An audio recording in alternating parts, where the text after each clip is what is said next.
Continuamos con nuestro tema. Estamos exactamente tratando los derechos federales, los más relevantes y significativos. Luego tendríamos como siguiente contribución las aportaciones de seguridad social.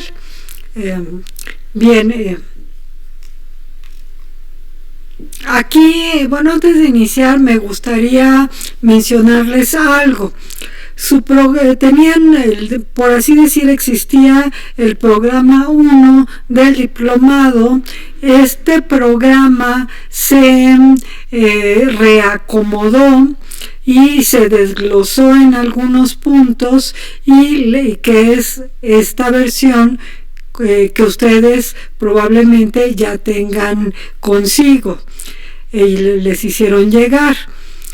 Como originalmente me enviaron la primera versión, por eso es el orden de los temas en ocasiones, pero realmente se están cubriendo los grandes temas, que es en este módulo darle una breve esquematización de las contribuciones federales vigentes en México, de las contribuciones locales y de las contribuciones municipales.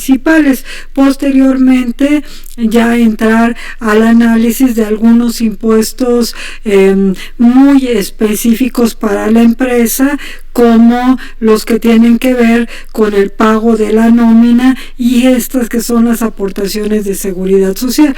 Ahora sí que el orden de los factores que no altere el producto, ¿verdad? Vamos a entonces hablar de aportaciones de seguridad social. Empezaríamos diciendo o definiendo, solamente para efectos de entender, ¿qué es la seguridad social? La seguridad social la podemos definir como un conjunto de instituciones, de principios, de normas y disposiciones que protegen a todas las personas frente a cualquier contingencia que pudieran sufrir, y las previene, a fin de permitir su bienestar mediante la superación de los aspectos psicofísicos, moral, económico, social y cultural. ¿Por qué es importante delimitar el contenido de la seguridad social? Porque las más de las veces la seguridad social la pensamos en función de servicios médicos, hospitalarios, quirúrgicos, medicamentos, maternidad, y si bien nos va a guarderías, ¿no? Y ya yéndonos un poquito más, dice uno, pensiones, ya sea de invalidez, edad avanzada, vejez, etcétera, ¿no? Pero realmente la seguridad social es todavía más amplio, casi diríamos abarca el bienestar del ser humano en lo general, porque dice la superación de aspectos psicofísicos, me está hablando también de una salud mental, moral, de esto pues un poquito vincularlo a la parte de preservar ciertos valores mínimos cívicos, éticos, económicos, sociales, culturales también, o sea, hasta aspectos en donde tenga que ver el desarrollo de una actividad física, el desarrollo de actividades culturales. Estaremos frente a la seguridad social, es muy amplio. Si ya de por sí tan solo por la parte de atención médica, hospitalaria, medicamentos,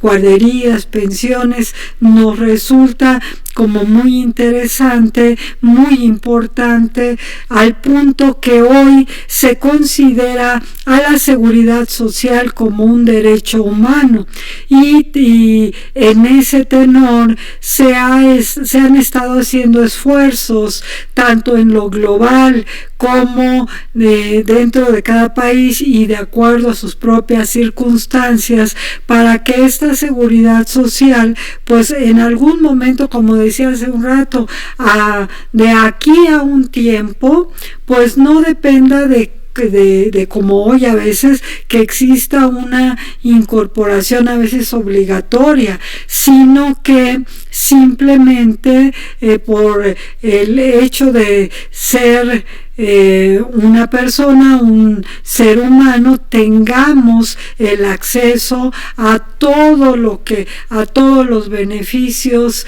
que significan la seguridad social. Por eso quise referir. Pero bueno, hablándolo dentro del ámbito empresarial, estamos hablando de un tipo de contribución definida también, veíamos la clase pasada cuando iniciamos la exposición, decíamos que el artículo 2 define estas especies de contribuciones, y al referirse a la seguridad, a las aportaciones de seguridad social, dice que son contribuciones pagadas por personas que son sustituidas por el Estado en el cumplimiento de sus obligaciones en materia de seguridad social. Y aquí sí se está refiriendo el Código Fiscal en lo específico a estos patrones que, de acuerdo a la Constitución en el artículo 123 y a la ley, a la misma ley del Seguro Social, a la Ley Federal de Trabajo, pues el patrón tiene obligaciones en materia de seguridad social frente a sus trabajadores. Ahora bien, la prestación del contenido de estas obligaciones de seguridad social en todos estos ramos, naturalmente que no las puede colmar, no las puede satisfacer el patrón por sí mismo. No conozco, y si lo conocen, pues por favor avísenme, un patrón que cubra por sí mismo todas las obligaciones de seguridad social, es decir, que directamente él brinde atención médica, hospitalaria, medicamentos, atención quirúrgica, psicológica, guarderías, pensiones, indemnizaciones, prestaciones económicas. No lo hay. Afortunadamente aquí en México, en cada país, debo decirlo, en cada país el satisfacer las necesidades de seguridad social se han dado a través de mecanismos o herramientas distintas. Creo que lo que se implementó aquí en México está bien. Me parece que estuvo bien. Seguramente haremos algunas críticas, pero ese es otro tema. El hecho de que mediante una institución, en este caso un organismo descentralizado, como es el Instituto Mexicano del Seguro Social, esta institución pueda destinarse y dedicarse a cumplir con las prestaciones de seguridad social, cumpliendo, vamos a decirlo de una manera entrecomillado, pero creo que es muy esquemático, cumpliendo a nombre de los patrones las obligaciones que estos patrones tienen en materia de seguridad social, y que los patrones pues lo único que tengan que hacer es pagarle a la institución. Creo que ha sido un mecanismo bastante valioso. Quizá la parte criticable, y no es ningún secreto ni estamos hablando mal de una persona en específico, ha sido la manera de administrar y de aplicar los presupuestos. Eso es otro tema. pero en sí como instrumento jurídico creo que ha sido bueno. Imaginemos lo que hoy en día cuesta la medicina privada en cualquiera de estas vertientes, servicios médicos, no se diga servicios quirúrgicos, medicamentos, hay medicamentos sumamente caros, o también tenemos un porcentaje altísimo de nuestra población mexicana que requieren de manera permanente tener medicamentos porque tienen desafortunadamente enfermedades crónico-degenerativas, ¿no? Entonces, pues qué bueno que toda la población, que los trabajadores, que sus dependientes económicos puedan tener acceso a esta seguridad social. Yo creo que esto es viéndolo como un mecanismo para allegarnos de satisfactores que brinda la seguridad social, creo que es bueno. Como les digo, las críticas deben de encaminarse hacia otro tema que es la administración. ¿Por qué? Porque debemos también de mencionarlo. Todas las cuotas de seguridad social que los patrones pagan se van directamente a vamos a decir, a la cuenta del IMSS. No pasan, no tienen que rodear vía tesorería de la Federación y luego de la tesorería al IMSS. No, van directamente de los contribuyentes hacia este organismo descentralizado, y este organismo descentralizado se encarga de administrarlas y de aplicarlas como lo considera conveniente. Y bueno, a lo mejor ahí sí tendríamos aspectos que criticar, porque desafortunadamente la atención no es suficiente, y en algunos niveles, en algunas áreas, no llegan a ser de la calidad que quisiéramos, ¿no? A veces por falta de espacios, por falta de clínicas, por falta de personal médico. Bueno, entonces, pero que el mecanismo en sí es bueno. Es mejor, inclusive antes de Obama en los Estados Unidos de Norteamérica tenían el mecanismo única y exclusivamente con las aseguradoras. Entonces el patrón por un lado, con todas las obligaciones en materia de seguridad social, y por el otro lado las aseguradoras privadas, que le contrataban directamente a las aseguradoras, y las aseguradoras pues al final instituciones de lucro, se les puede decir, son de algún modo instituciones con finalidades de lucro, pues trataban muchas veces de gastar lo menos posible en las prestaciones de seguridad social, sobre todo aquellas que tenían que ver con gastos médicos, medicamentos y hospitales, cuando las enfermedades pues ya se vuelven realmente costosas, ¿no? Hay enfermedades muy caras. Y entonces lo que hacían era pues darles paliativos, la enfermedad se seguía desarrollando, y ya casi pues cuando estaban al borde de la muerte, les decían realmente cuál era la enfermedad que tenían, y los empezaban a tardar de manera muy tardía, ¿no? Bien. Entonces, pues bueno, este mecanismo, vuelvo a repetir, me parece es muy valioso. Aquí en esta diapositiva simplemente menciono algunos para referirlos a los ramos de aseguramiento, menciono algunos de los conceptos de la ley refiere lo que son los riesgos de trabajo. ¿Por qué? Porque riesgos de trabajo, accidentes de trabajo, enfermedades de trabajo son de las obligaciones más importantes que tienen los patrones en materia de seguridad social, contempladas desde la misma Constitución. Solamente aquí recordando que los riesgos de trabajo son accidentes y enfermedades a que están expuestos los trabajadores con motivo de su trabajo. Accidentes de trabajo, toda lesión orgánica, perturbación funcional,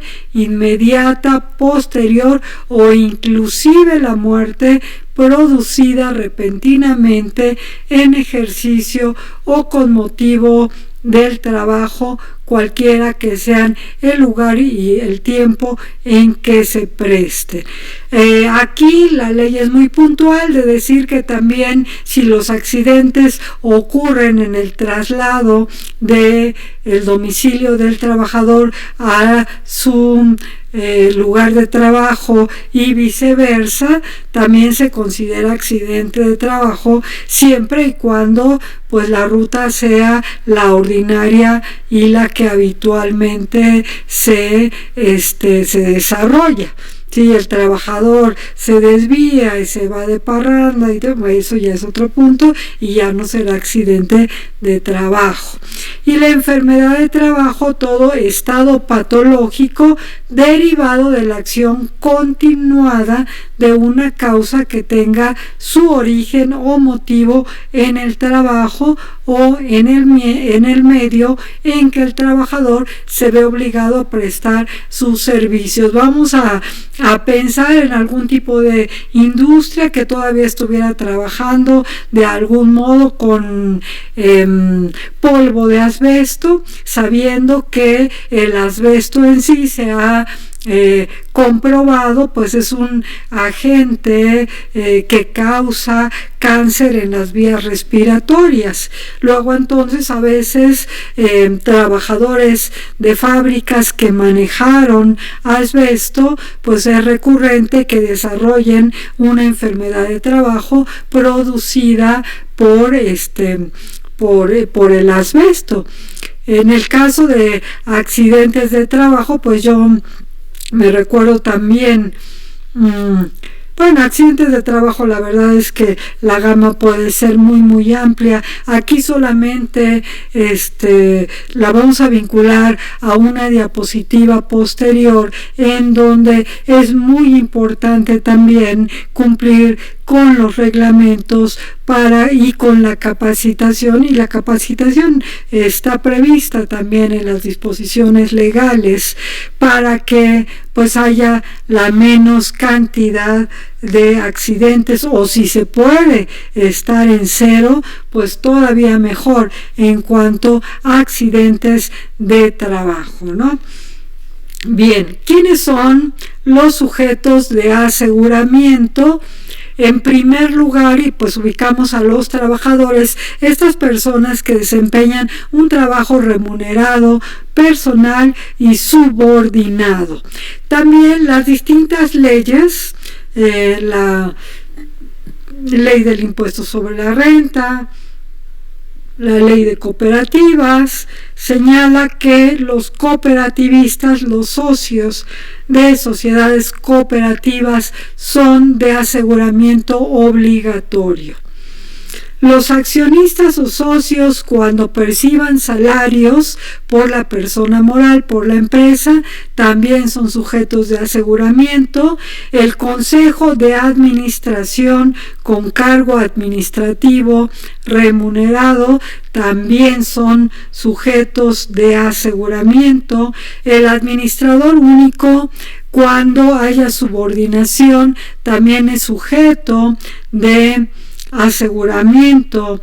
Los estudiantes, aquí en la diapositiva de la ley menciona a los estudiantes que sean trabajadores, pero me gustaría también hacer un paréntesis para decir que hoy en día existe un beneficio para que los estudiantes se encuentren protegidos por algunos ramos de la seguridad social, ¿no? Por ejemplo, pues esta atención médica, hospitalaria, quirúrgica, medicamentos. También agentes de venta y agentes de comisión por contratos de trabajo son sujetos de aseguramiento. Desde luego también tenemos a los beneficiarios, ¿no? Que son los dependientes de estos sujetos de aseguramiento. Bien. Para efectos fiscales, ¿qué avisos se presentan ante el IMSS? El alta de los trabajadores, la modificación de salario de los trabajadores, porque como lo vamos a ver en diapositivas posteriores, pues uno de los elementos más importantes para determinar, es decir, calcular, liquidar el importe de las aportaciones de seguridad social, es precisamente el salario del trabajador. Otro tipo de avisos, la baja de los trabajadores, obviamente porque se dejarán de pagar las cuotas y deberá ya no recibirá los servicios hasta en tanto no vuelva a ser reincorporado. El alta patronal, también cuando un patrón va a tener o tiene trabajadores, tiene que dar una alta patronal.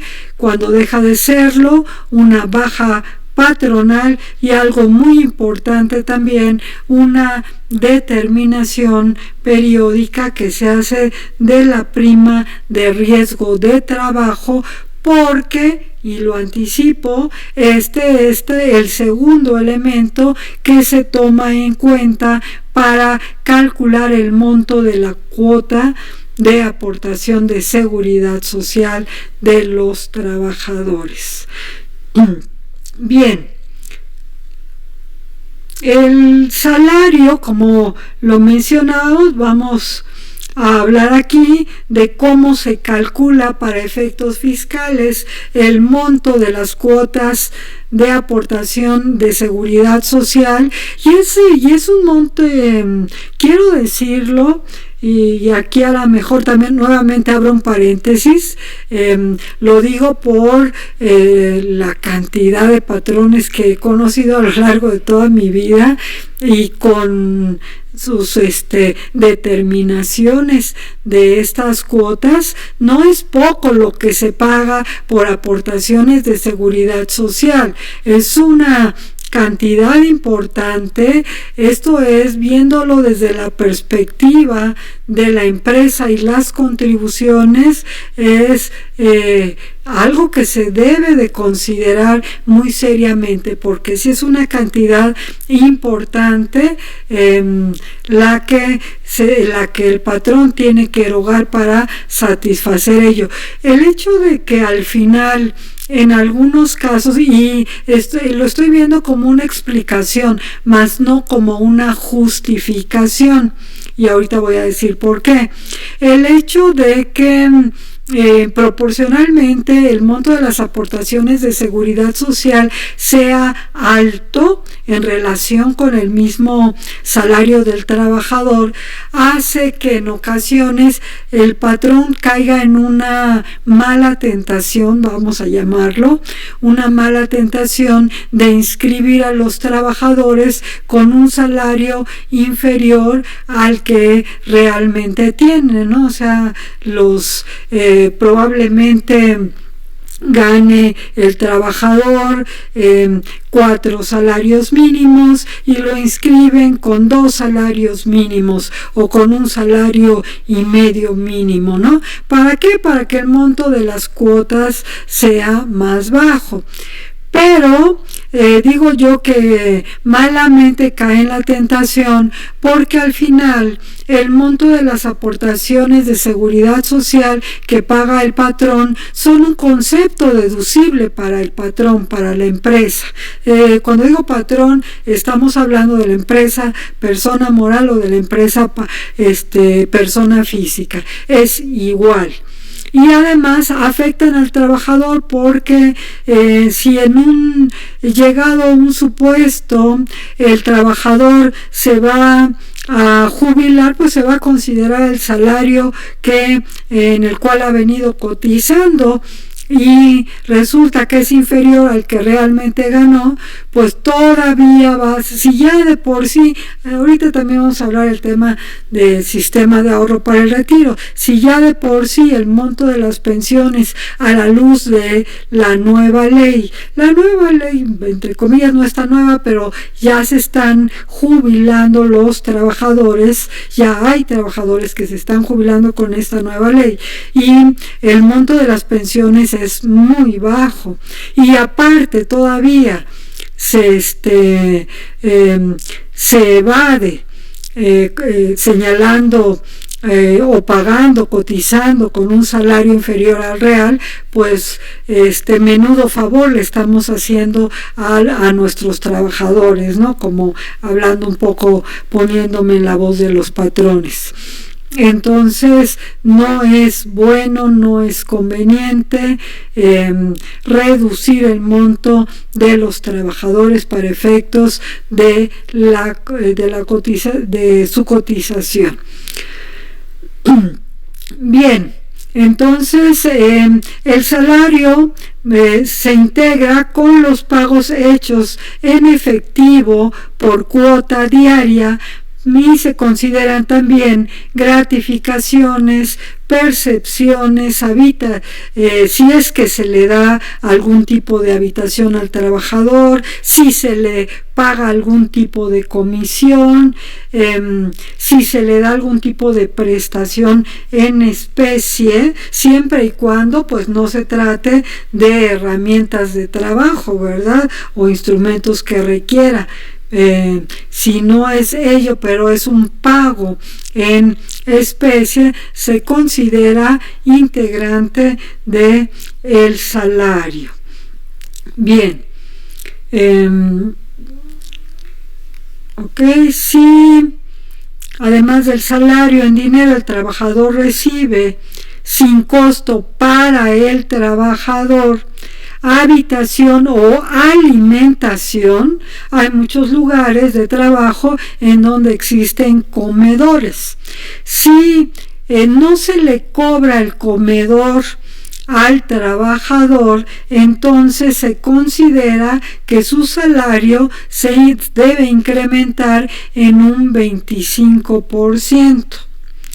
Por eso es que en algunos lugares es habitual, y creo que esto me parece que es una práctica que beneficia también al trabajador y que no incrementa fuertemente, más bien no incrementa las cuotas, es cobrarle una cantidad simbólica al trabajador por los servicios de comedor, qué sé yo, a lo mejor 10 pesos diarios con derecho a hacer 2 alimentos, por ejemplo, ¿no?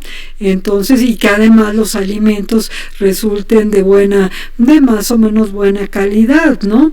Entonces, por eso yo me acuerdo en alguna televisora, que no sé ahorita cómo lo manejen, pero tenían un muy buen comedor y por decirles, cobraban entre comillas 1 peso por el servicio de comedor, y ya de este modo pues no se consideraba que se les estaba dando sin costo, ¿no? Bien, si a los trabajadores se les da sin costo la alimentación y la vivienda, entonces deberá de incrementarse su salario en un 50%. Cuando la alimentación no cubra los 3 alimentos, sino 1 o 2, simplemente se adicionará en 8.33%. Por eso vuelvo a repetir la práctica de cobrarle simbólicamente una cantidad mínima, solo para decir que la prestación no es gratuita. Bien, entonces, primer elemento para calcular el monto de las aportaciones de seguridad social, el salario base de cotización. Segundo elemento, aquí lo tenemos, la prima de riesgo.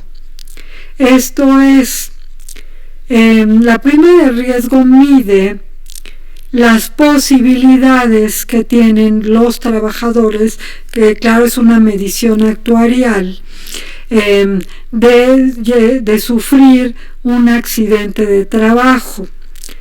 Pensemos en dos trabajadores, el de la empresa A y el de la empresa B.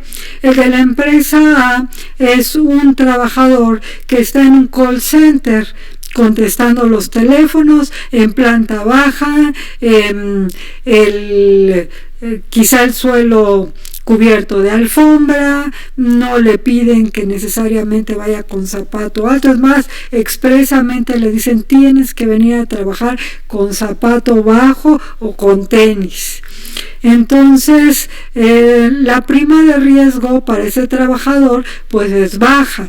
Pensemos en la prima de riesgo de un trabajador que, por ejemplo, maneje en una fábrica aceites. Vamos a pensar una empacadora de atún que manejen aceites en un lugar en que simplemente envasen aceites para automóviles o para usos industriales, pues el riesgo aumenta diametralmente.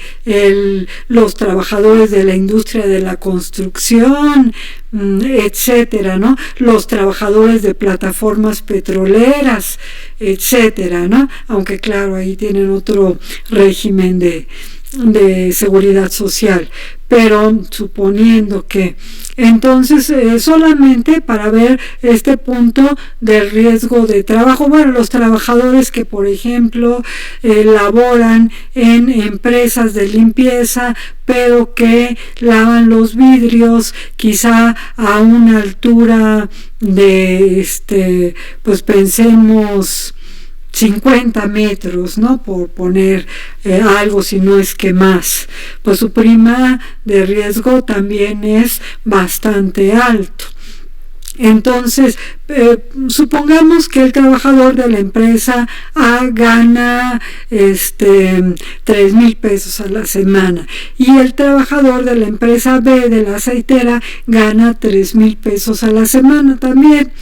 Pues resulta que la cuota de aportación de seguridad social del trabajador de la empresa B es con mucho más alta de la prima de riesgo que tiene la empresa que tiene trabajadores tipo A.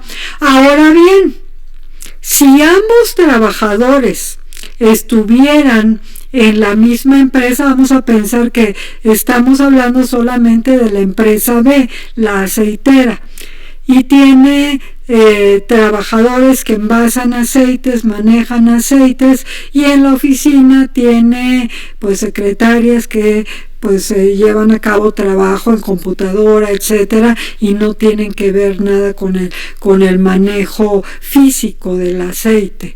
De todas maneras, la prima de riesgo para todos los trabajadores de esa empresa es la misma.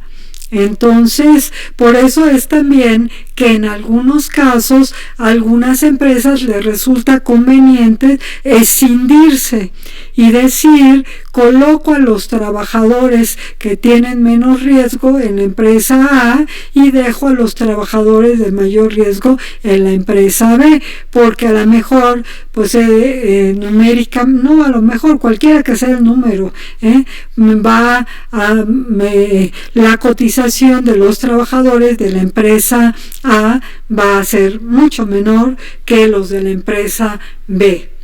Entonces eso es importante. Otra cosa que quiero mencionar respecto de esta la prima de riesgo. Entonces existe un reglamento especial para determinar, es un reglamento de clasificación de las empresas en sus riesgos, y al inscribirse por primera vez en el instituto o al cambiar de actividad, pues las empresas cubren la prima media de la clase que conforme al reglamento les corresponda. Es decir, hay como subdivisiones también, ¿no? El reglamento es reglamento de la Ley del Seguro Social en materia de afiliación, clasificación de empresas, recaudación y fiscalización, RASERF por sus iniciales. Y luego viene otro elemento que es está también en esta diapositiva. En la última parte dice: las empresas tienen la obligación de revisar anualmente su siniestralidad. Primero, una cosa es el grado de riesgo. El grado de riesgo va en relación al tipo de actividad, pero luego tenemos el grado de siniestralidad. ¿Cuántos accidentes de trabajo tuvo esa empresa durante el año, durante el ejercicio?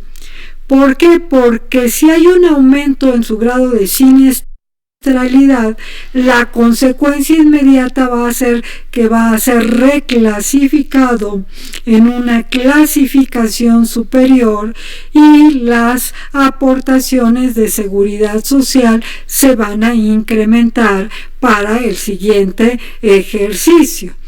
Y además, y lo que es grave económicamente hablando, cuando hay un aumento en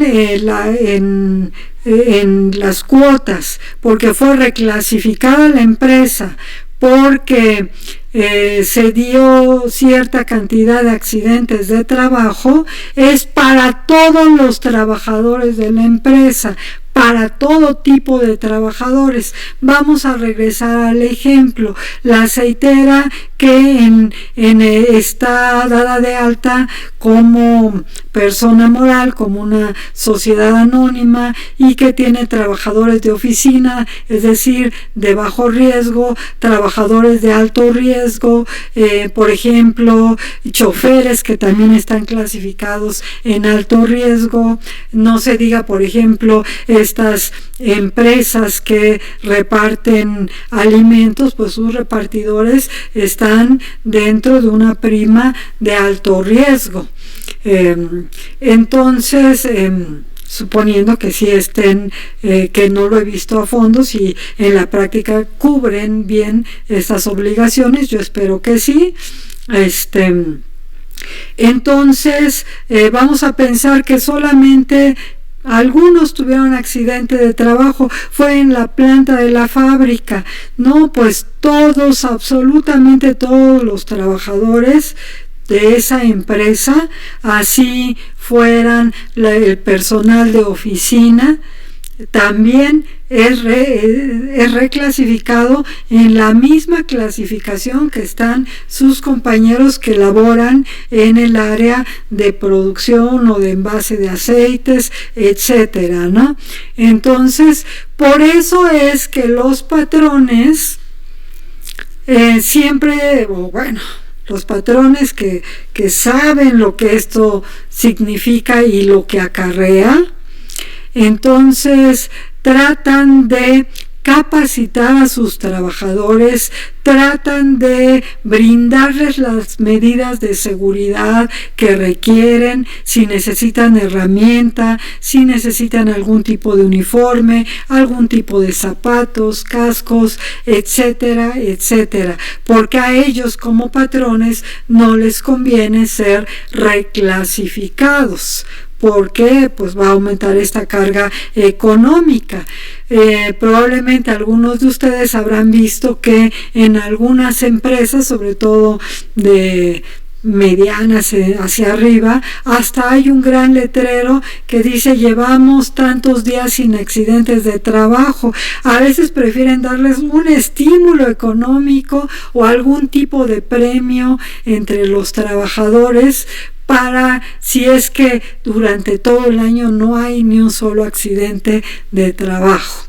Y esta pues es una de las razones, aparte pues obviamente de cuidar a su plantilla de trabajadores, ¿no? Porque a nadie les gusta como patrón que pues tengan que sufran algún accidente y ellos a su vez pues vean reducida su productividad.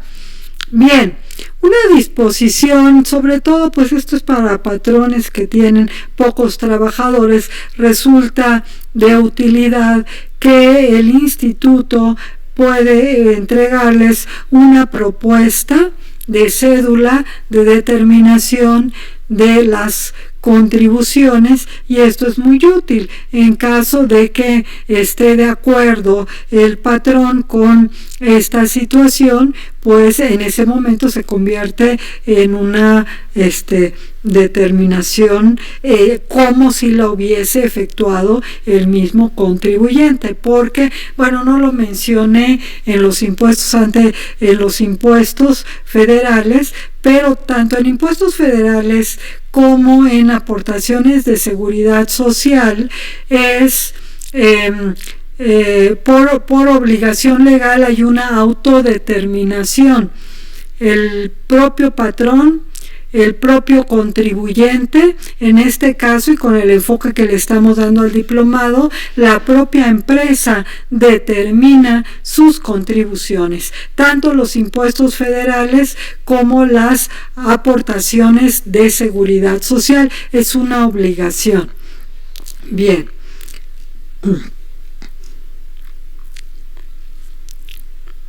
Vamos a hablar muy brevemente sobre el sistema de ahorro para el retiro, pues va un poco de la mano. Bueno, solamente quiero mencionar algo último en el tema de, nada más no hay diapositiva, pero sí quiero mencionarlo, en el tema de aportaciones de seguridad social, es que es una contribución que en principio el 100% del monto de la aportación la cubren una parte los patrones, otra parte el Estado y otra parte a veces la cubre el trabajador. El trabajador participa del pago de aportaciones de seguridad social siempre que gane más del salario mínimo. Si gana el salario mínimo, por disposición constitucional, el salario mínimo no se puede gravar con ningún tipo de contribución. Si gana el salario mínimo, solamente participan en el monto de la aportación el patrón y el Estado, pero sí el patrón tiene, ya nada más como cerrando el tema de las aportaciones de seguridad social, tiene una carga económica importante en proporción a los salarios que paga, y desafortunadamente, y ahí sí vinculamos parte de la crítica que hacíamos un momento, pues desafortunadamente no redunda en prestaciones de calidad para los asegurados. Bien, vamos con un tema también importante porque forma parte de los créditos fiscales que paga el patrón en beneficio de los trabajadores, que es este ahorro para el retiro. El sistema de ahorro para el retiro tiene por objeto generar hoy cuentas individuales para los derechohabientes con la finalidad de generar un ahorro individual, procurando un sistema personal y complementario de las pensiones. Pues este sistema de ahorro para el retiro. Estamos hablando del sistema de pensiones. Daría para todo un diplomado, la verdad, completito. Apenas si lo mencionamos, lo vamos a apenas si mencionar aquí en nuestro diplomado, pero sí es muy muy importante que el trabajador, cuando pues ya no está en un tiempo productivo o ha estado en su vida laboral productiva por ya décadas y desea jubilarse, pues es importante que cuente con una cantidad suficiente para subsistir dignamente. Y vemos que eso día a día se va volviendo más difícil por varias razones. Primero, porque el nivel promedio de vida en México y en todo el mundo, o sea, el problema de las pensiones, diríamos, también es un problema global en todo el mundo.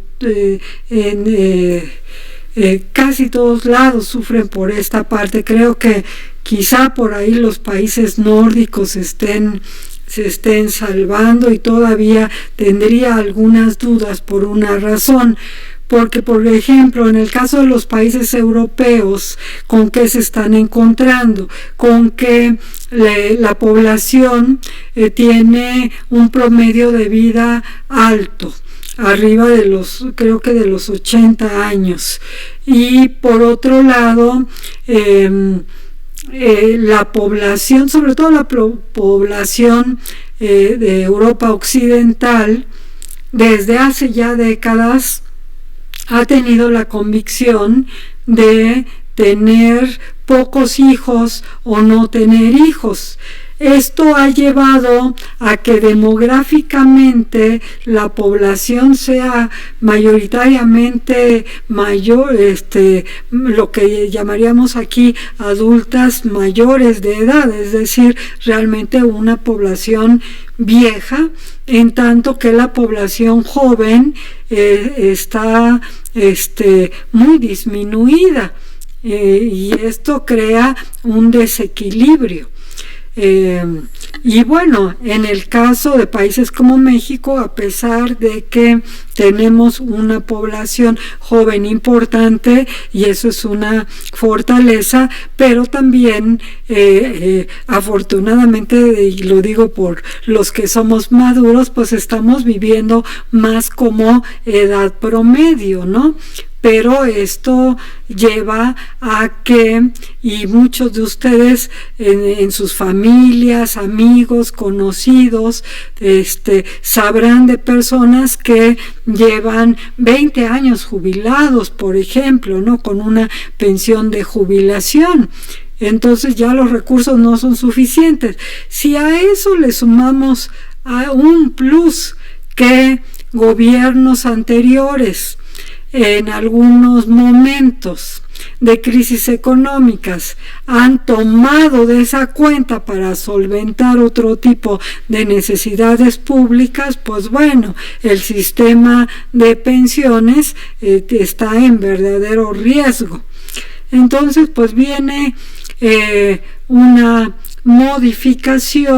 una modificación en donde ya el sistema de ahorro para el retiro es generar cuentas individuales. Antes eran cuentas que se llamaban de solidaridad.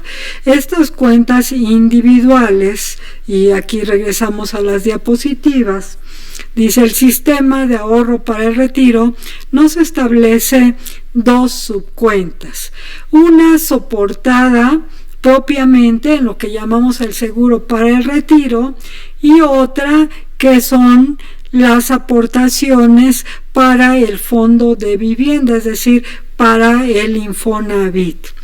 Los sistemas de ahorro para el retiro están basados, vuelvo a reiterar porque es muy importante, en cuentas individuales en las que contribuyen el trabajador, y otra vez viene esta conformación tripartita, el trabajador, el patrón y el gobierno federal.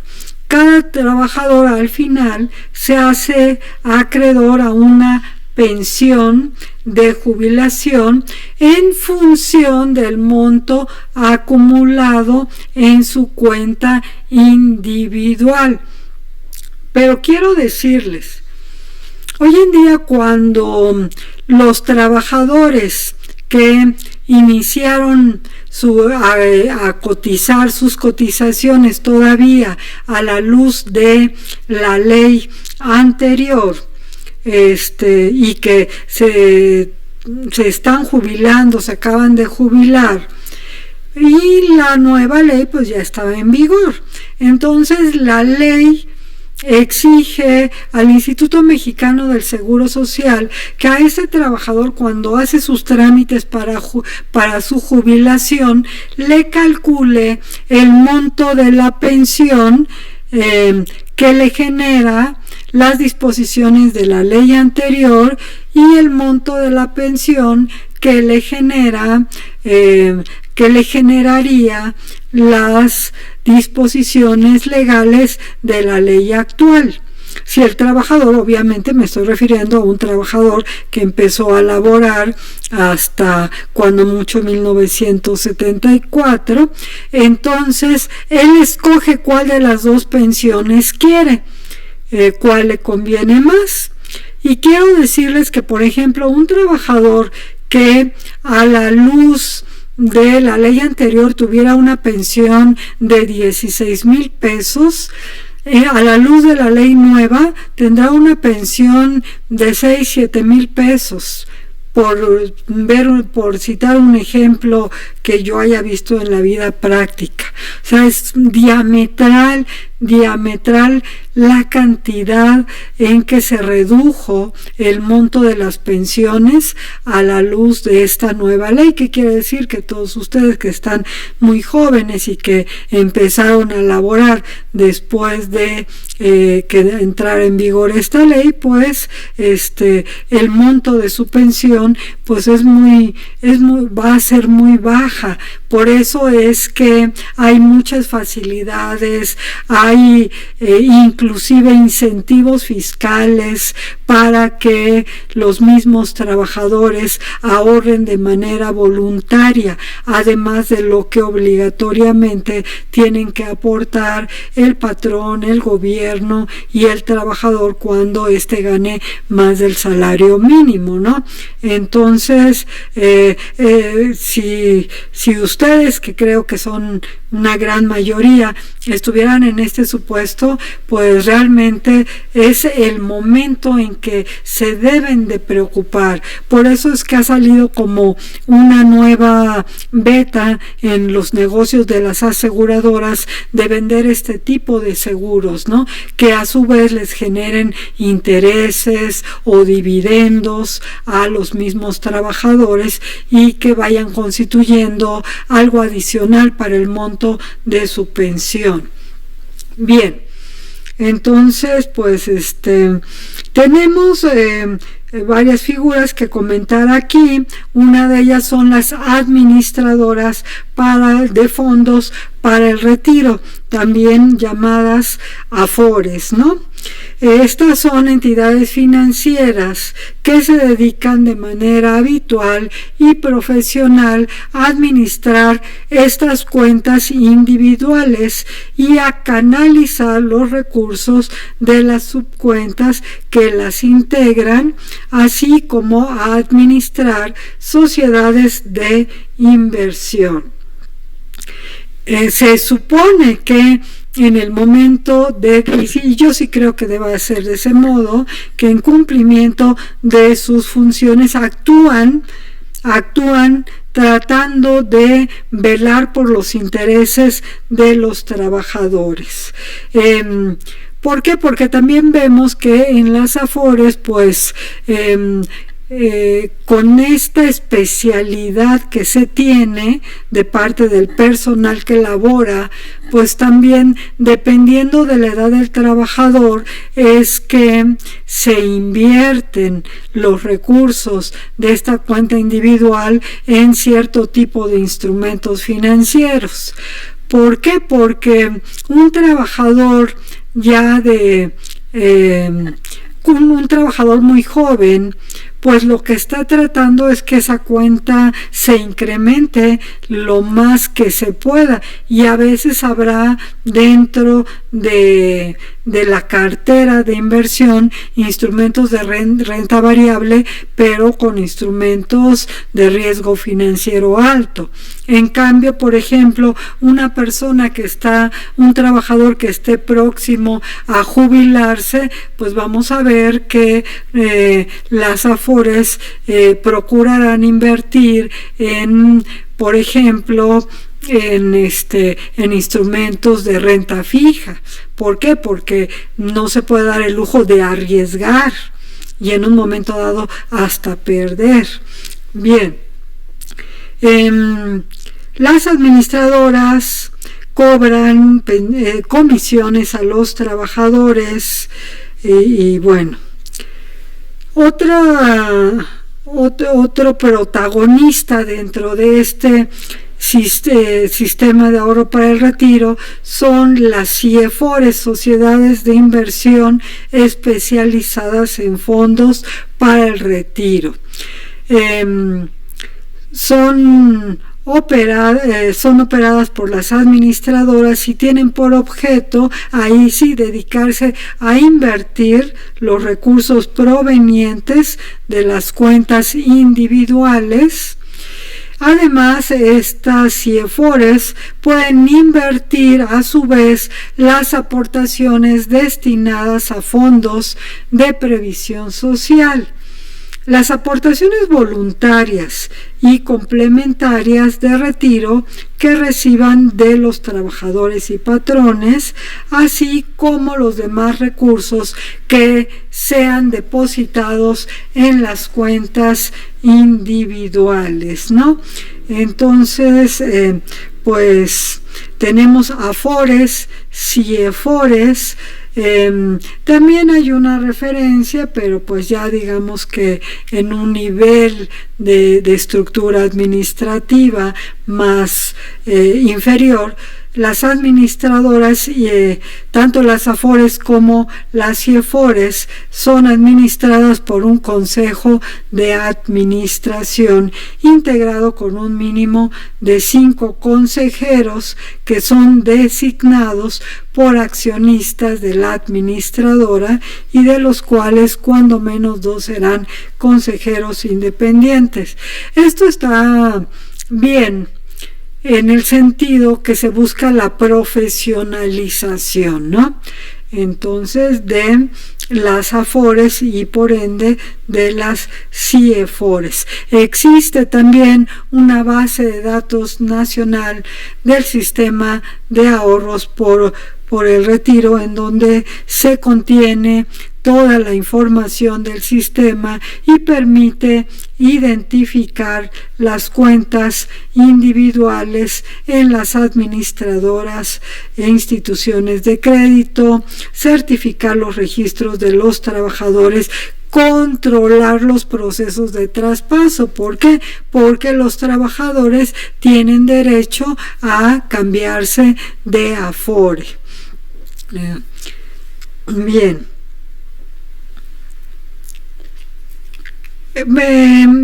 Estas aportaciones al sistema de ahorro para el retiro pues van vinculadas también a las cuotas que se pagan ante el IMSS. ¿De qué manera? Pues cuando los patrones inscriben ante sus trabajadores, a sus trabajadores en el IMSS, en ese momento se están registrando en el sistema de ahorro para el retiro y también en el Infonavit.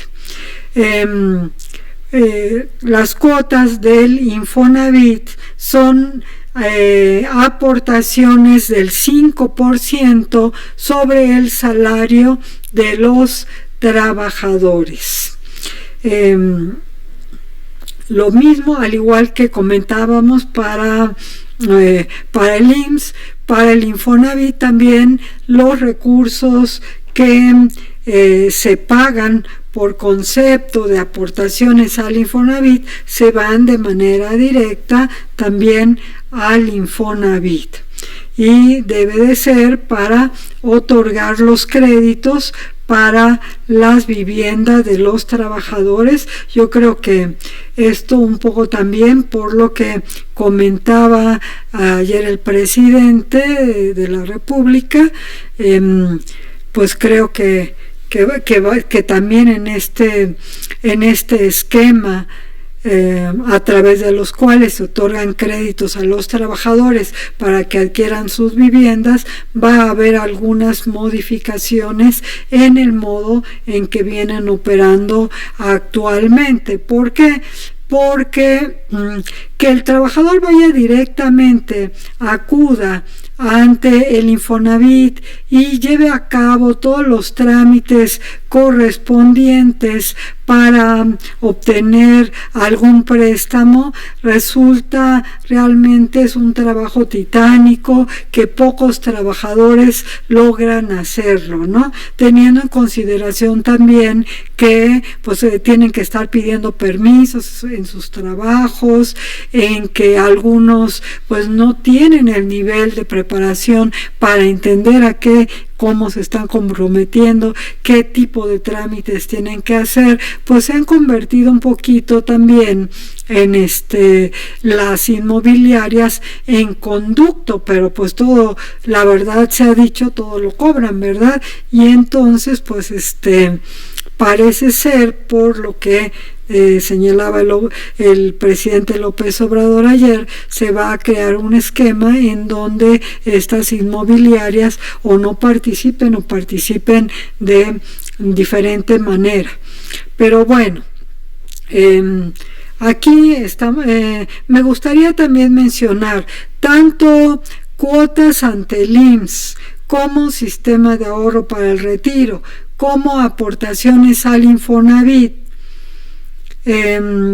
Pues son un tipo de créditos fiscales, pero estas aportaciones al IMSS y en el sistema de ahorro para el retiro no son propiamente contribuciones, pero sí son créditos fiscales. Bien, déjenme ver, también es una obligación. Ok, siguiendo con estas aportaciones, el registro sobre la individualización de los recursos de la subcuenta de vivienda, de las cuentas individuales de los sistemas o del sistema de ahorro para el retiro, está a cargo de las administradoras de fondos para el retiro, es decir, de las AFORE. Cabe destacar que, igual a lo que sucede respecto de las cuotas del Seguro Social, es obligación del empresario pagar las aportaciones por cada trabajador mientras exista la relación laboral, y desde luego subsistirá hasta que presente el aviso de baja correspondiente por dicho trabajador. Les decía, estas aportaciones del fondo de vivienda tienen una naturaleza de créditos fiscales. Este último párrafo de la diapositiva de 3 renglones es rubro de una jurisprudencia. Estas aportaciones al Infonavit tienen una naturaleza de créditos fiscales, pero no son aportaciones de seguridad social.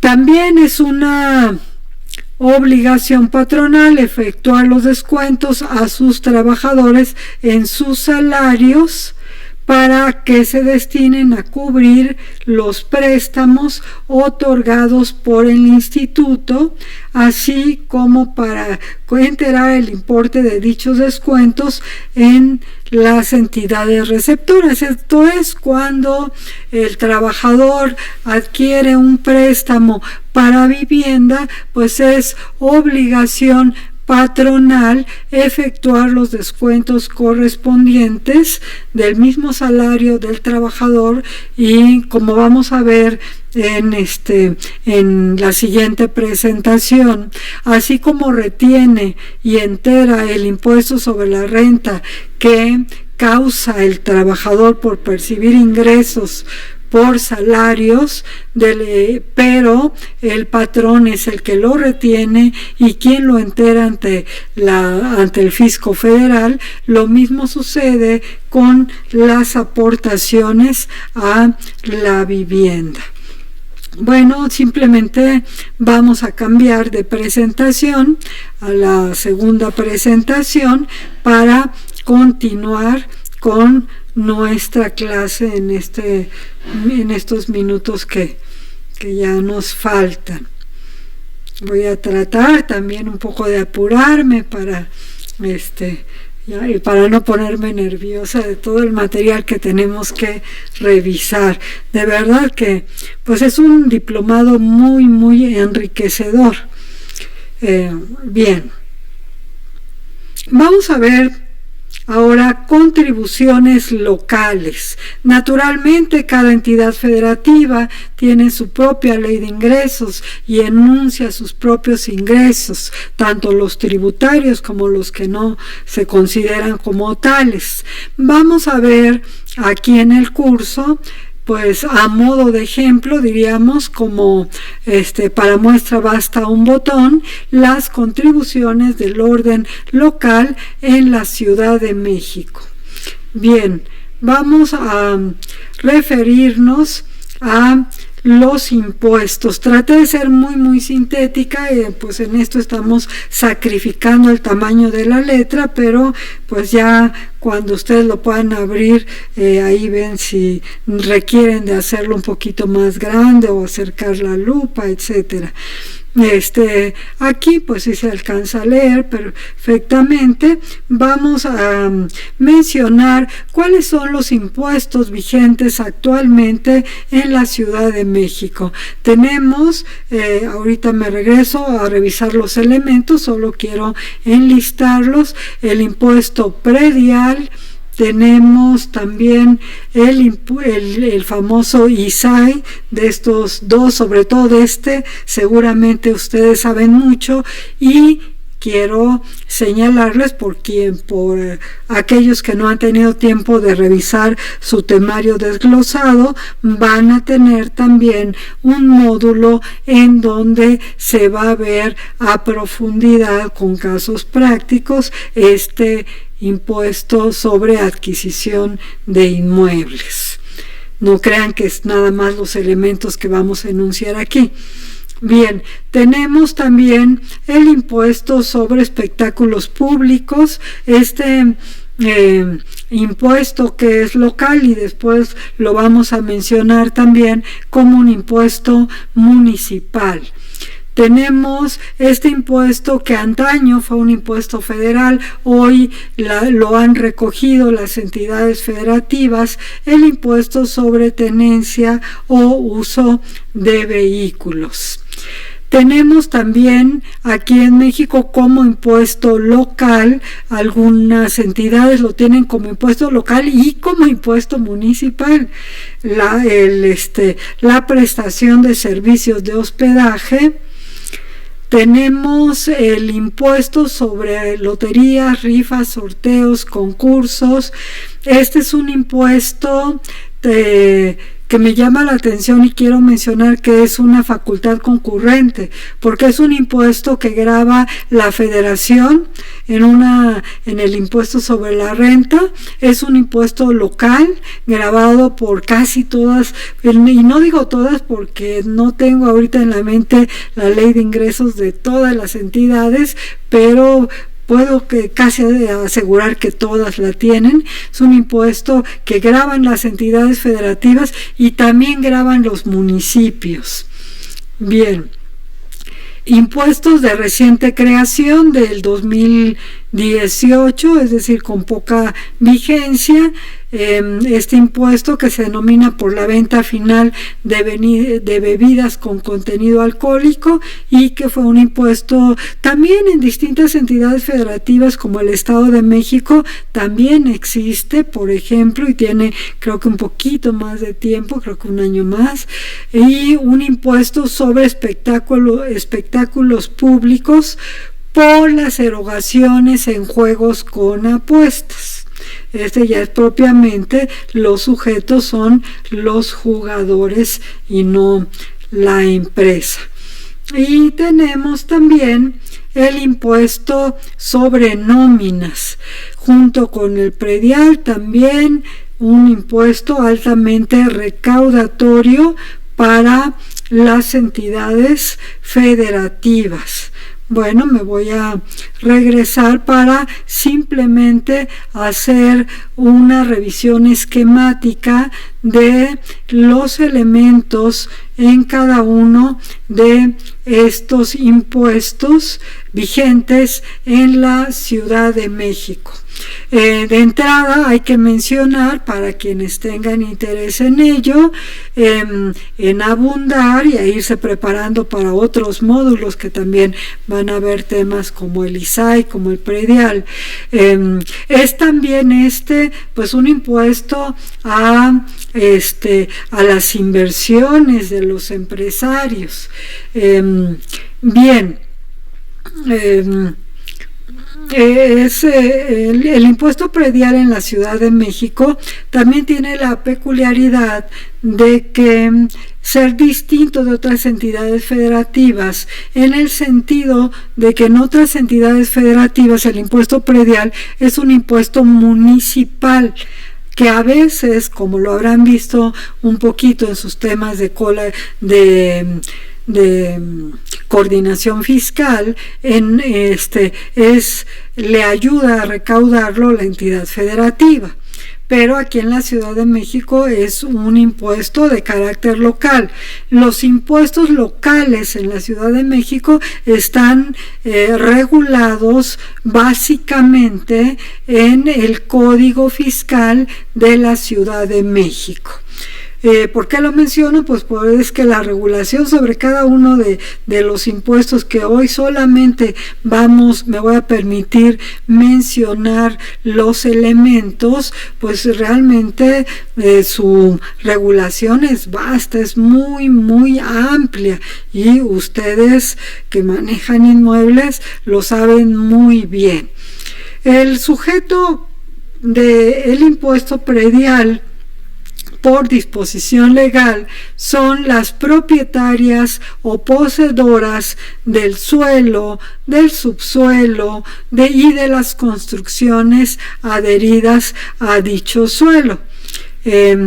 El objeto del impuesto pues es propiamente la propiedad o la posesión, es decir, se trata de lo que está grabado es un estatus jurídico, el ser propietario o ser poseedor, ya sea del suelo, del subsuelo, o bien si hay construcciones adheridas a él.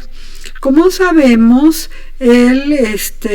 la base para determinar el impuesto predial es el valor catastral, y aquí es cuando entramos en muchos demasiados detalles, porque calcular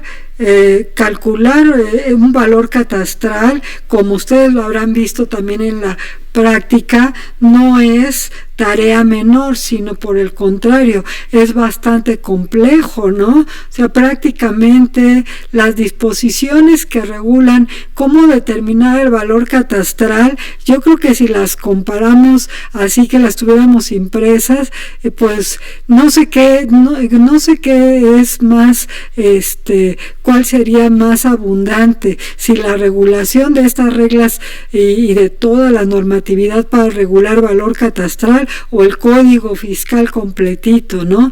¿Por qué? Porque es muy, muy amplio. Hay que ver si solamente suelo, si hay construcción, en qué proporción, cuántos metros, de qué tipo, con qué acabados, el suelo, si tiene qué tipo de suelo, si hay una loseta, si hay una alfombra, si hay madera, las paredes, si son de cemento, si tienen algún tipo de acabado, si estamos hablando de cristal, si también estuvieran recubiertas de madera, la altura que se tiene de el techo al piso, por ejemplo, en el inmueble, si estamos hablando de que es un piso, pero tiene doble altura, entonces pues es como si tuviera un piso adicional.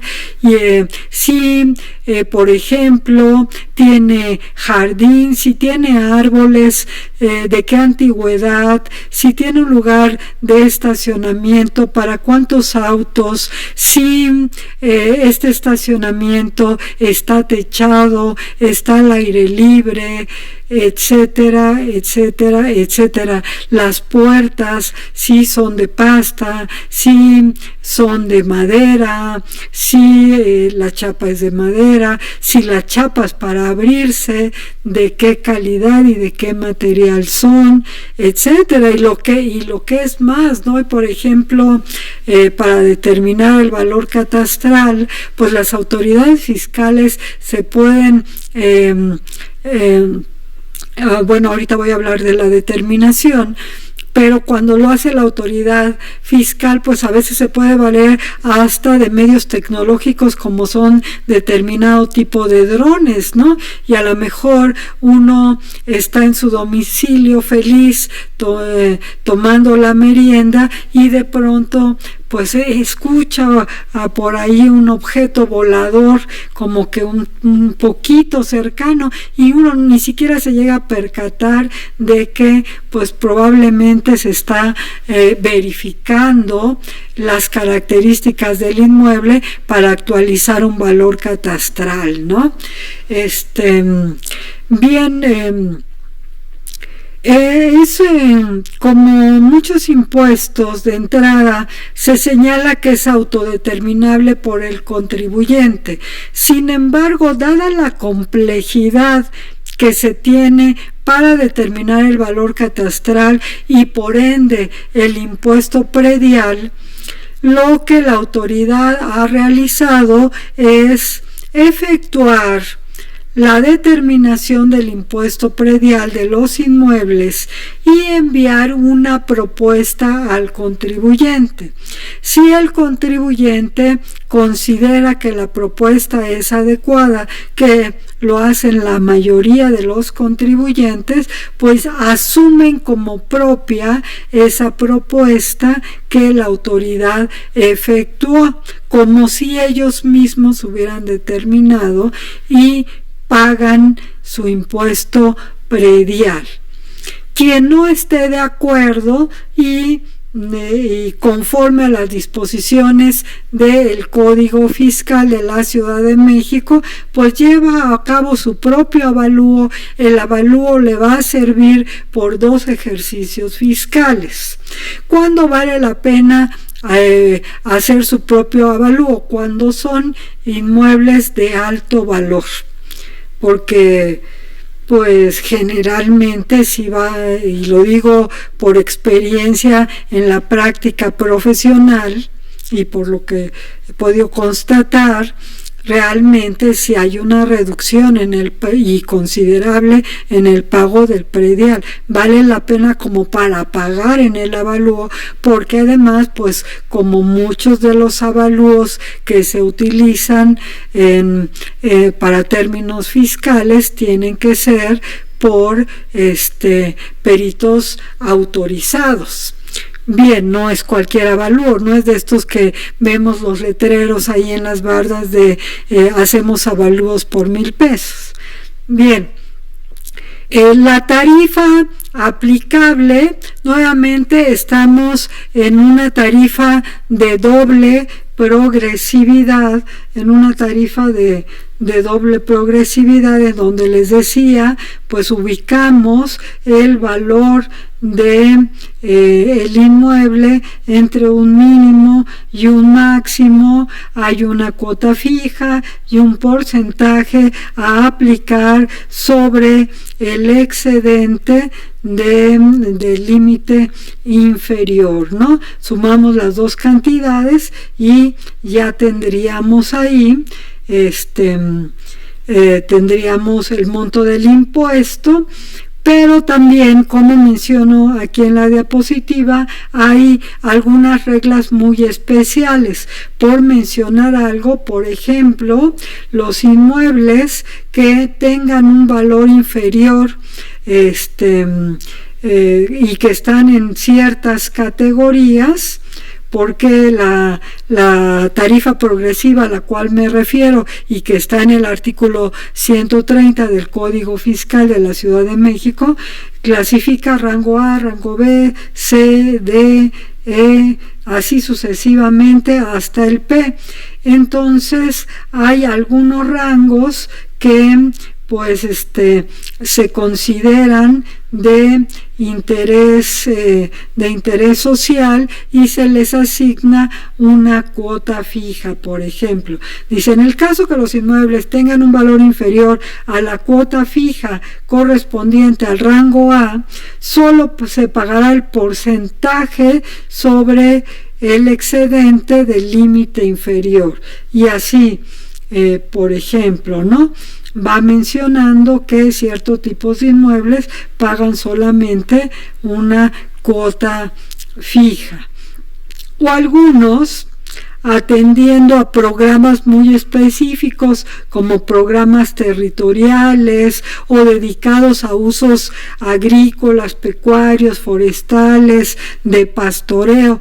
A veces nos llama la atención porque uno diría: ay, ¿cómo de uso agrícola en la Ciudad de México? ¿Cómo de pastoreo si ya todo está urbanizado? No es cierto, tenemos todavía algunas áreas y tienen un descuento en su predial, ¿no? Aquí también en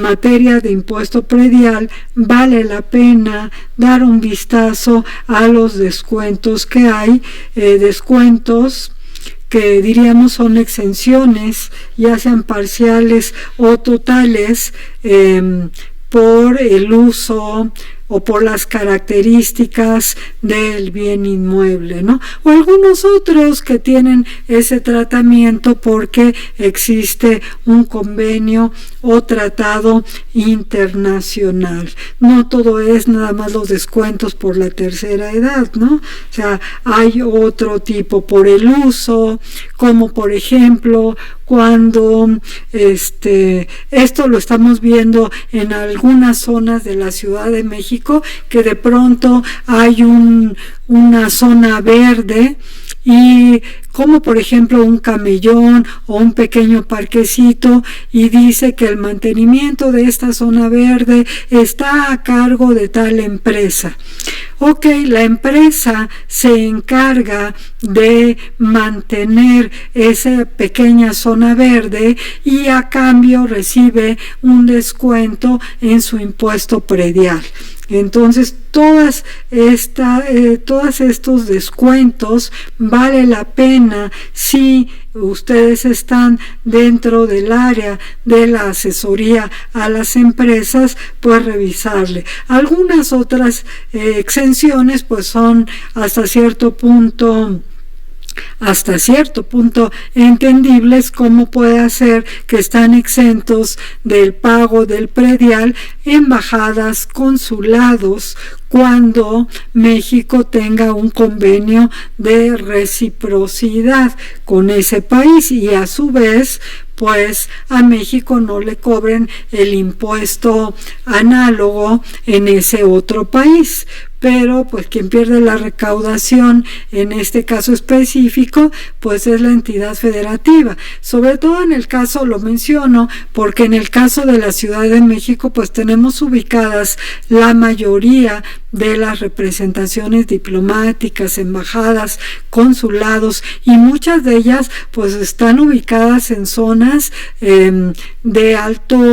de nivel adquisitivo, es decir, que son prediales de muy alto valor catastral, y es un predial que se pierde para la recaudación de la Ciudad de México. Se entiende porque pues hay un convenio de reciprocidad con los países.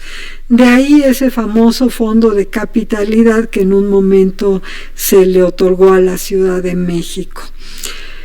Bien, el impuesto por disposición legal se paga bimestralmente, pero también por disposición legal sí se paga de manera anticipada. ¿Cómo se tiene que pagar?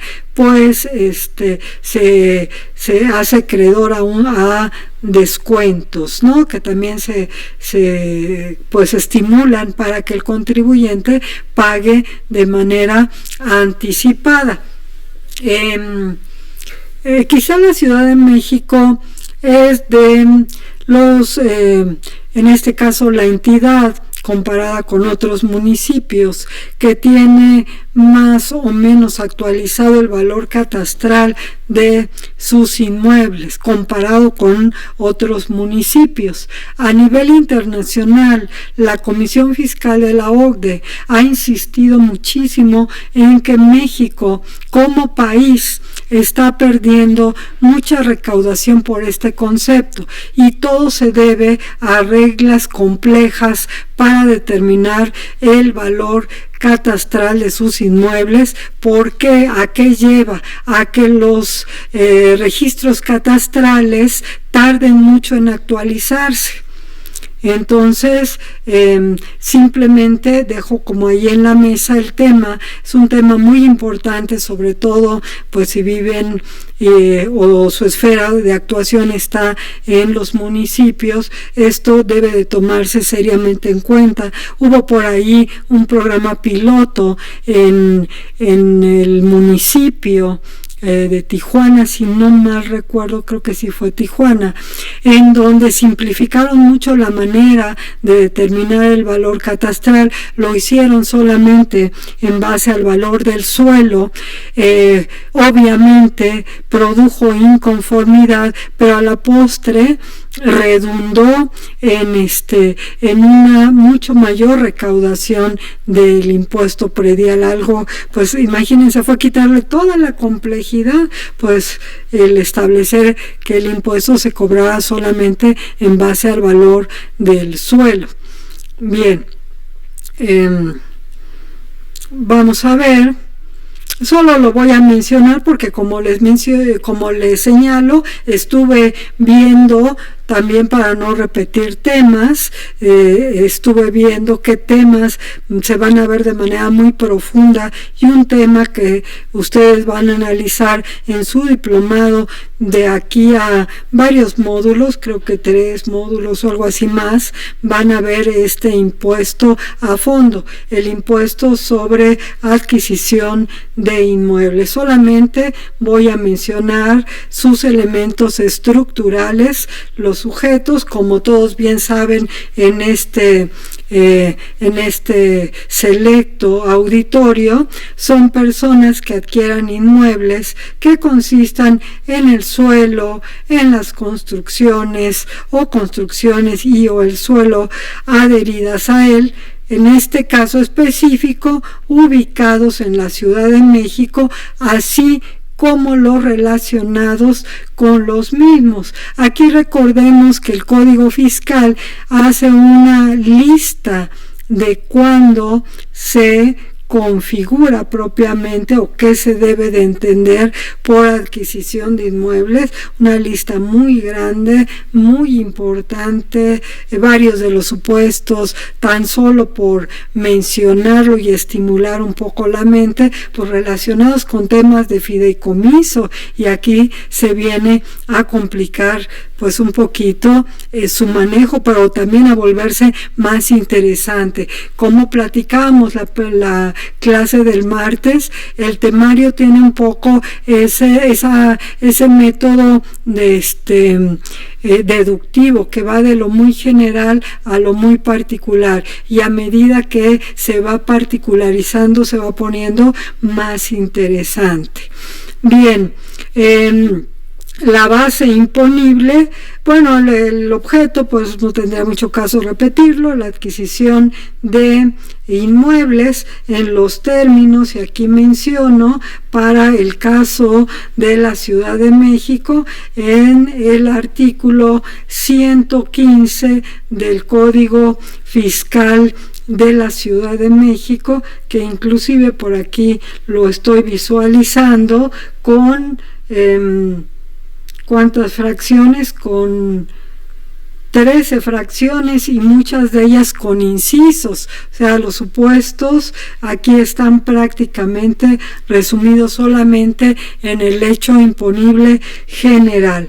La base imponible, el valor de la adquisición, bueno, primero dice el que resulte más alto entre cualquiera de los siguientes tres valores: el valor propiamente de la operación, el valor catastral o el valor comercial, y entonces pues el que resulte, dice, el más alto.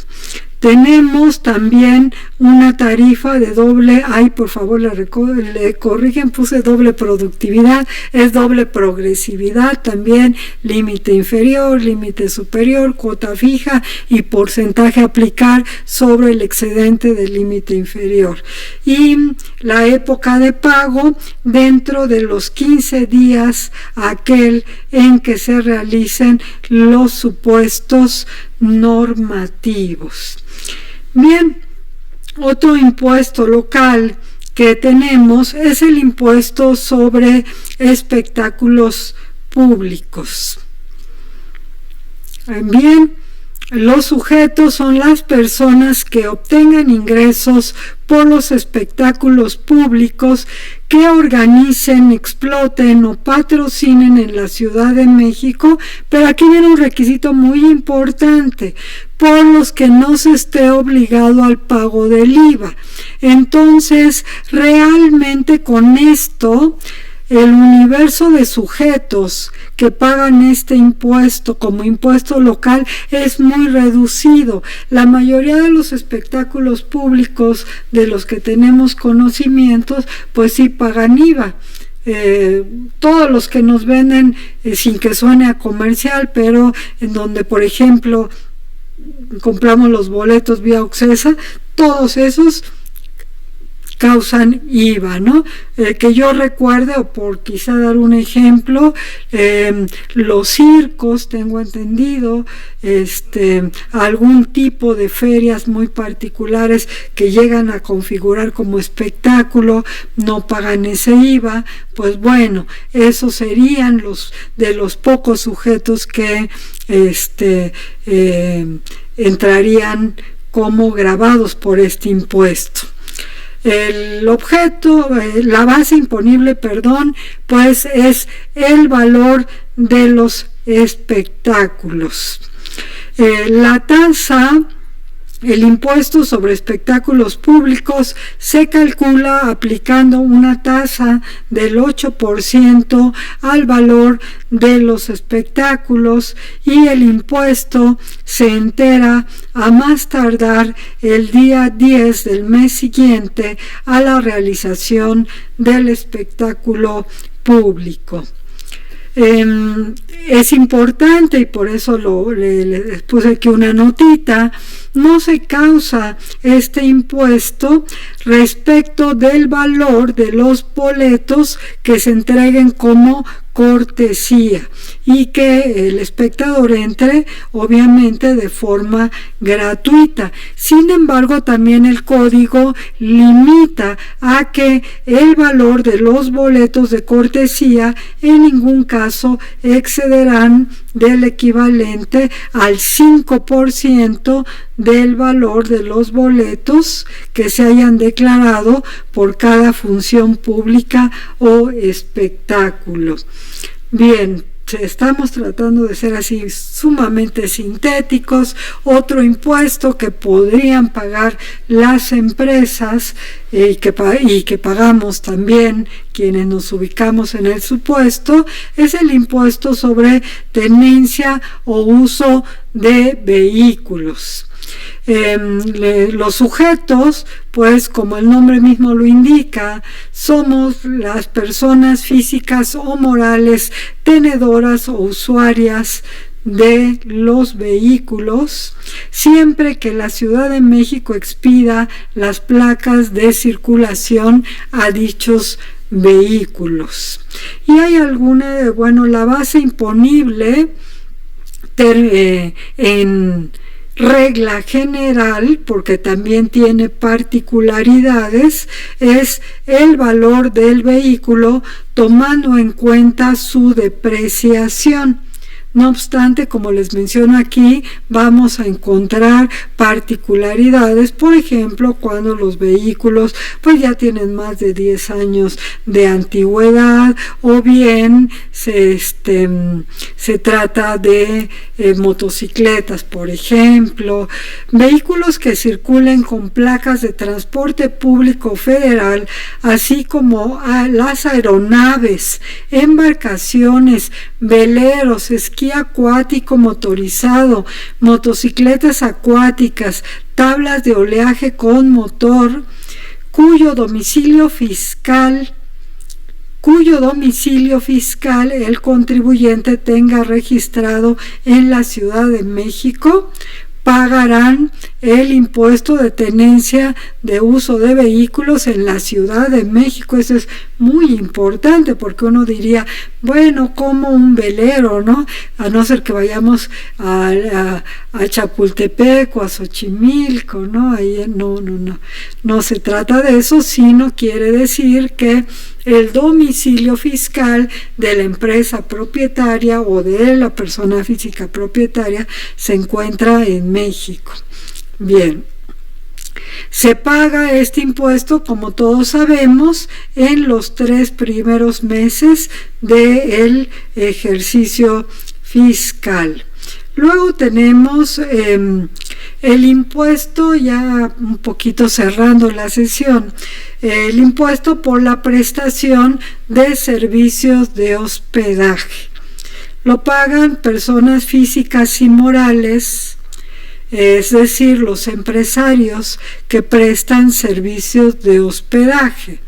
El mismo código define qué entendemos por servicios de hospedaje, que es la prestación de alojamiento o albergue temporal de las personas a cambio de una contraprestación.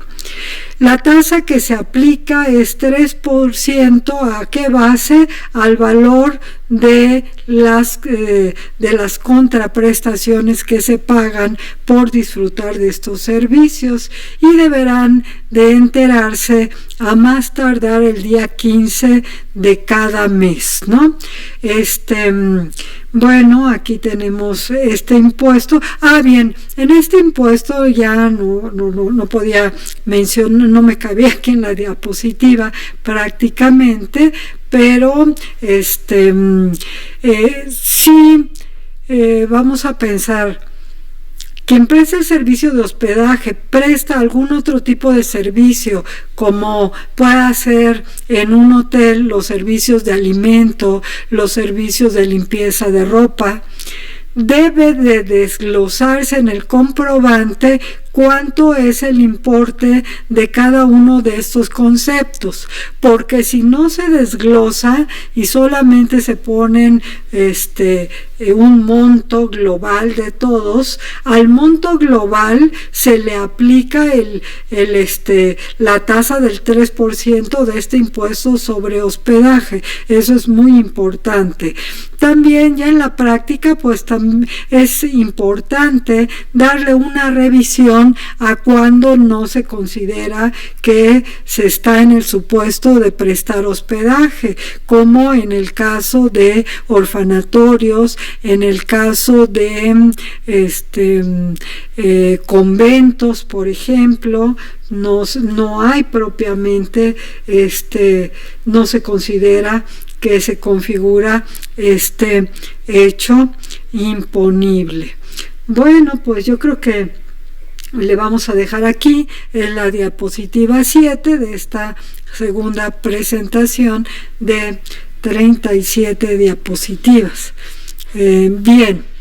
Pues no me resta más que agradecer el interés, agradecer también las preguntas que nos han hecho llegar y que vamos a resolver los primeros minutos de la siguiente clase, y desearles que tengan una excelente noche y un agradable fin de semana, aunque bueno, todavía nos falta mañana como día hábil. Buenas noches y hasta luego.